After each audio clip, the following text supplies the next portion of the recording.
looks mean, she looks rugged, she looks almost military, but she's comfy enough for me to want to spend a weekend on her. This is the EXPLR 10S Plus. Ahoy hoy, I'm Captain Boomies with Boat Test. Let's do a walkthrough. I'm lounging on one of the bow bunny pads, but you can pull these up, and then underneath is a synthetic decking material that looks like teak, but is way easier to maintain. It even feels a little like teak. Inside the anchor locker, we flip up the anchor and launch it this way so that you don't have to worry about it when you're running in rough seas. It's not the kind of thing you want to think about, banging around up here. Instead, we hide her away. These are powder-coated rails that lead me off to the side decks. And while I'm on these side decks, I notice a giant sunroof. It's a little narrow as I creep along here, but what that leads to is more interior space. Up here, I've got a great little tower with spotlight, radar, and all the bits and bobs that I'm gonna need for running this boat. Stepping down to the aft deck, this is my favorite part because the exposed wood and metal look back here is so aggressive that it feels like I'm gonna go on some kind of commando adventure. But then we go inside. And then once you're inside, all of a sudden you're sitting on velvety cushions and you've got wood accents that belong somewhere far more elegant, refined. Even the ceiling is velvety in here. Ah, that's nice. I said you could spend a weekend on here, and that means you're gonna need some kind of galley. So here we have a sink and optional stove insert. I can make a little something there.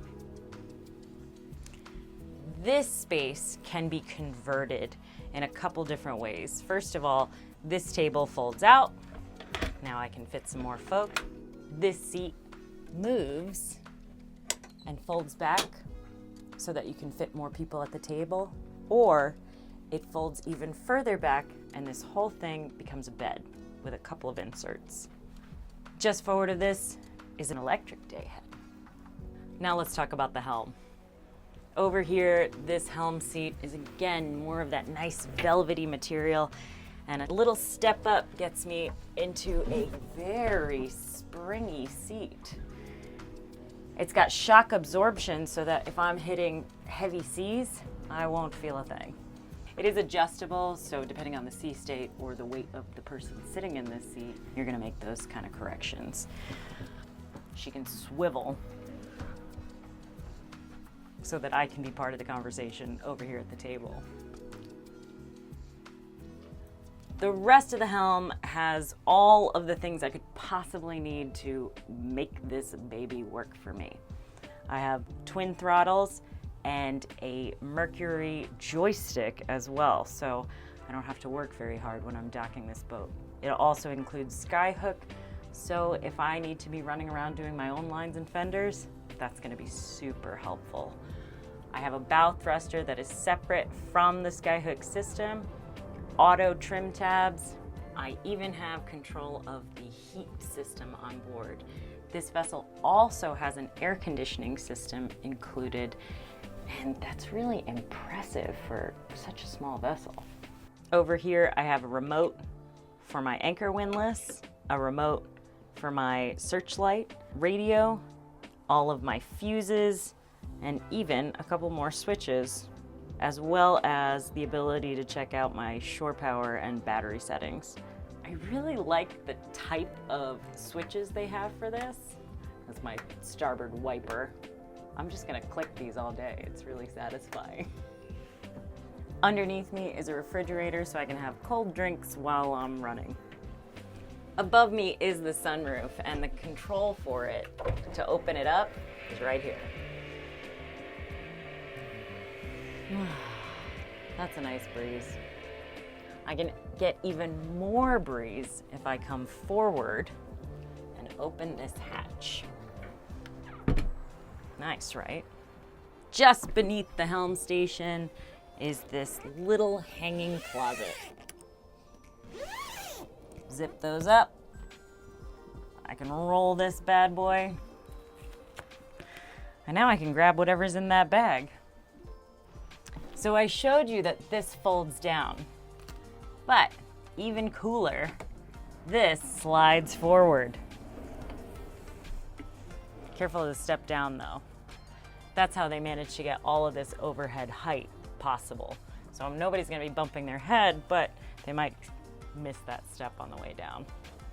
In the forward V berth, it's nice and dark and cozy. I'm really glad that they kept the dark interior going in here because I like to sleep in like darkness. One thing that they thought of that I really like is if you're gonna spend a weekend on board, you need a place to keep your stuff. And they made it easy on you. Rather than having cushions that you have to pull up and flip and get rid of, they gave you a hang tag to pull up this cushion.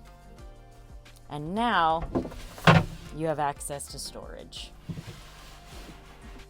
Now picture this, you're at anchor and you've had a great night's sleep. Yawn, oh, I'm so good. Now you want to spend some time up here on the bow. I have a nice little step up. And I'm back on the bow. Over here, fun little reading lights that click on, and I can show you another place that they put one of these lights up here on the helm. They're super flexible and cute. So now let me talk about some of the features that you can't easily see. For example, yes, she's got hot water, she's got cold water, she's got huge battery banks for the size of the boat, and the interior spaces where they've laid down the structure of the hull, they've filled it with all kinds of sound downing. So what that practically means is it's quiet in here, even when you're hitting waves. This boat is powered by twin 250 Mercuries, and that's a lot of power to push this boat around. So I've been told she can hit speeds of 48 knots. Pretty good. The original designers of this boat were told that they needed to create a boat that could run in anything so that somebody could get to and from work after a weekend of going cool places on their boat. That meant that they had to build everything really rugged, but also really capable of spending a weekend.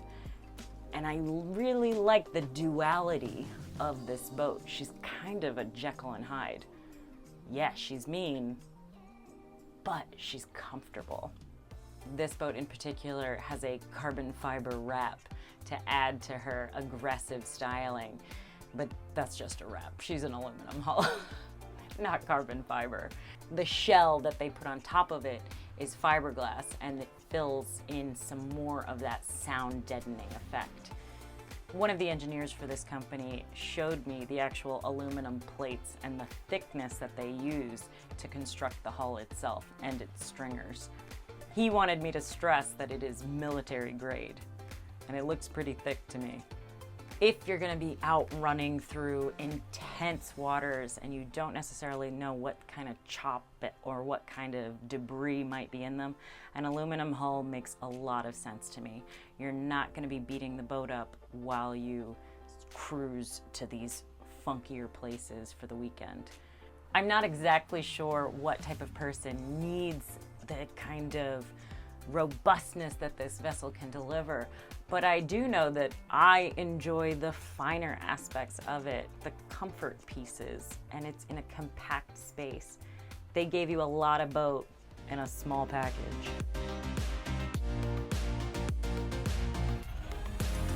I hope you enjoyed exploring this EXO 10S Plus with me.